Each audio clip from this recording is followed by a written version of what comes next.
So to find a canonical form to the given quadratic form, first we have to write the given quadratic form, the matrix form x transpose Ax. Your x is the matrix of variables. What are the variables involved in the given quadratic form? Your x is the polar matrix containing the variable x1, x2, x3. X transpose is the transpose of x1. Okay? When you multiply these two matrices, you will get this quadratic form. When you write this quadratic form in the matrix form, then the matrix A is given by the formula. The first element is the coefficient of x1 square. The second is the half of the coefficient of x1, x2. So x1, x2 coefficient is minus 1. So half is minus 1. This is the position for element in the first row, third column. First row, third column. So that is the half of the coefficient of x1, x3. The coefficient of x1, x3 is minus 2. So its half is minus 1.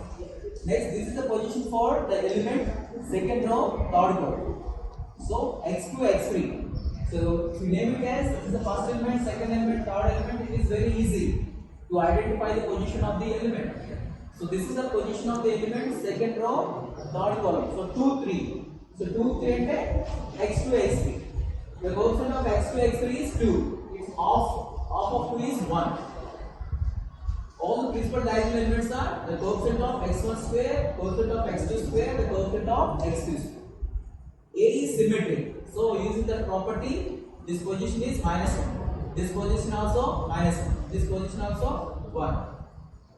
After writing this matrix, okay, to find its canonical form, we have to find the diagonal form of A.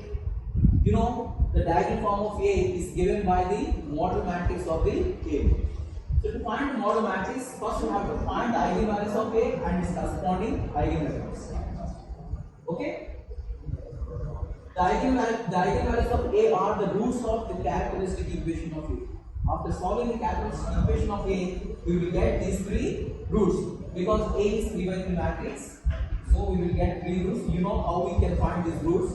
By solving the equation, get A minus lambda I equals to, let A minus lambda equal to 0 is the characteristic equation of A.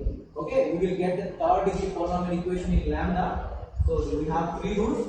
Here, the three eigenvalues are 1, 3 plus root 2, 3 minus root 2. Now, we have to find eigenvectors corresponding to these eigenvalues. The eigenvector, say x1, corresponding to lambda 1. To get this x1, we have to solve this system, this equation. A minus lambda 1 I, x1 equals to 0. Consider x1 is x, y, z. A minus lambda 1 I is the matrix. Lambda 1 equals to 1. So we get this matrix. This is A minus lambda 1 I. This is a homogeneous system of equations. You know what is the working procedure to find a solution x, y, z when the system is homogeneous. Using that method, we will get the solution is 1, 0, 1. This is the eigenvector corresponding to lambda 1. Now, the eigenvector x2 corresponding to lambda 2 equals 3 plus root b plus root 2. To get x2, we need to solve this equation. A minus lambda 2 I, x2 equals to 0. Where x2 is x, y, z. Solution. The A minus lambda 2 I is, this is the matrix. In homogeneous system, we find a solution using Gauss elimination method. Gauss elimination method means we have to make the elements below the principal diagonal elements to zeros. So we need zero share using suitable row transformations. So when this case will happen, the first element is radical. Okay. So try to take the first element is a rational. Do that. So here I change the position of x, z. Because in the coefficient of z, the first element is a rational. That's why I change the position of x, z. When we change the position of x, z, the columns also change. This is the coefficient of z, these are the coefficient of x. This is the idea. When you have a situation like this to solve the system of equations, this is the idea. It is very, very important. So again, Using Gauss elimination method, using this element, we have to make this element 0. So these are the suitable row transformations. To make 1 0, to using minus 1 R2 plus R1, because 1 plus minus 1 is 0. Next, to make this element to 0, this is root 2. When it is root 2, when we subtract, this will be 0. That's why here I multiply R1 with root 2 and R3 minus root 2 R1, it is 0. So these are the suitable row transformations. Now, using these transformations, write the elements in R2 and R3. So these are the elements in R2 and R3 using these transformations. Okay. Now these are radicals, so make them rationals. These are rationals. Okay, make them rationals. Do that. All of a common factor, that is minus 2 minus root 2. So I divide the entire row with minus 2 minus root 2 and R3 1 plus root 2. So we will get this matrix. In this, the two rows are equal. So in this case, we make one row is 0. We make one row is 0. In this procedure, we have to make the last row must be 0. That's why here we transform R3 minus R2. So we will get this. So our aim is complete. The elements below the principal diagonal elements are zeros. Okay. Now we have to solve the system of equations. Okay. Directly from this equation we get matrix. Otherwise, if you want to follow the solution, your solution is x, y, z. Okay, your solution is x, y, z. Again, write down given system of equations by changing x, z position. So this is the system of equation after changing again x, z positions. Now these are the equations we get from this matrix. We have two equations. We are known, so we have to choose one variable is arbitrary. So here I choose x equals to k. From equation 2, y is minus x, your y is minus k. And substitute x and y values in equation 1, you will get z. Your z is minus k minus root 2k plus k. Minus k cancelled. Your minus root 2k. So therefore, the eigenvector x cube corresponding to lambda 2 is this. Take on the arbitrary constant. So these are the components of the eigenvector x2.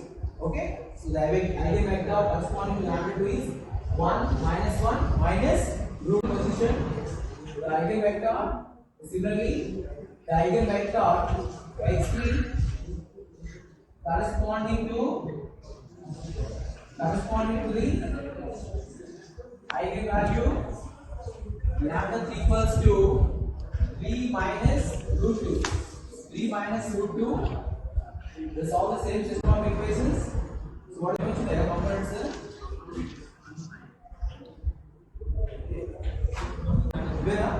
What are the components? What are the components of x3? 1 minus 1 root 2. Okay. So these are the components of eigenvector x3.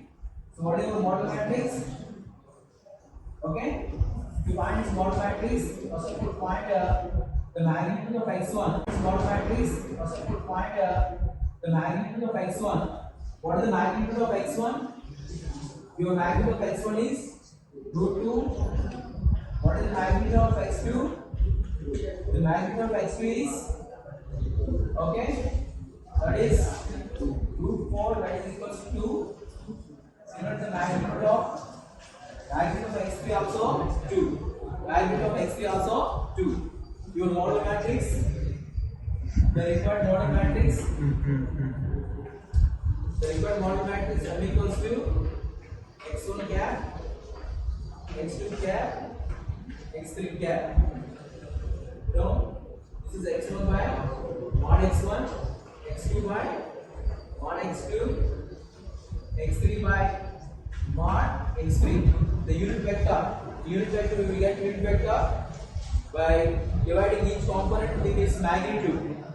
Okay, so we will get the model matrix 1 by root 2, 0 by root 2 is 0, 1 by root 2, and the components of x2 1 by 2 minus 1 by 2 minus root 2 by 2, that is minus 1 by root 2. Here is the component of x3 1 by 2 minus 1 by 2. This is 1 by. This is your model matrix. Okay, this is your model matrix. Now the diagonal form. The diagonal form of A. The diagonal form of A is given by M transpose AM. Okay, M transpose AM of multiplication you will get the diagonal matrix, the diagonal matrix, the diagonal matrix. Okay, the diagonal matrix, the diagonal elements are the eigenvalues of the A. Okay, this is the diagonal form. Your diagonal form is the diagonal matrix having the diagonal elements of eigenvalues of A. Eigenvalues of A. You can verify of multiplying M transpose AM, you will get the same matrix. The diagonal matrix is the matrix having diagonal elements, its eigenvalues. Eigenvalues 1, 3 plus root 2 and 3 minus root 2. Okay. So this is the diagonal matrix. Your required canonical form. Your required canonical form is, what is the required canonical form? The required canonical form. The required canonical form of the given quadratic form is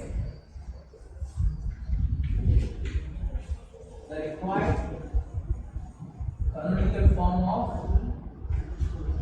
given quadratic form is x transpose dx.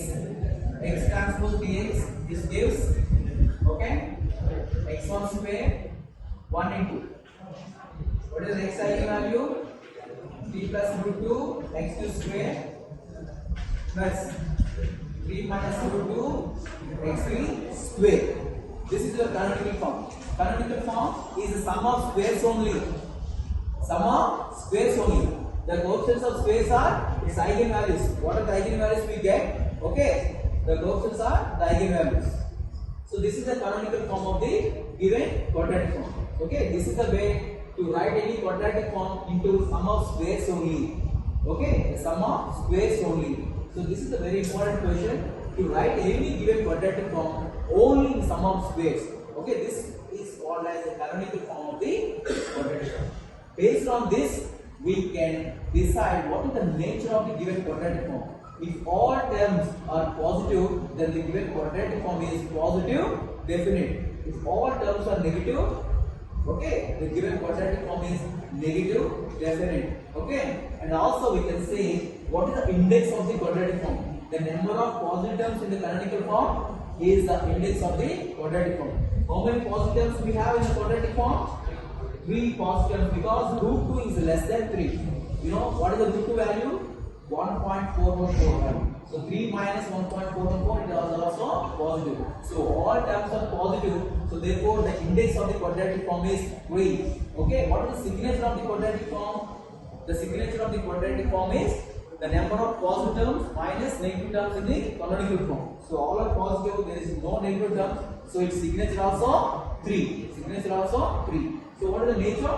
It is a positive definite. Positive definite. This is the way to answer this question. Okay.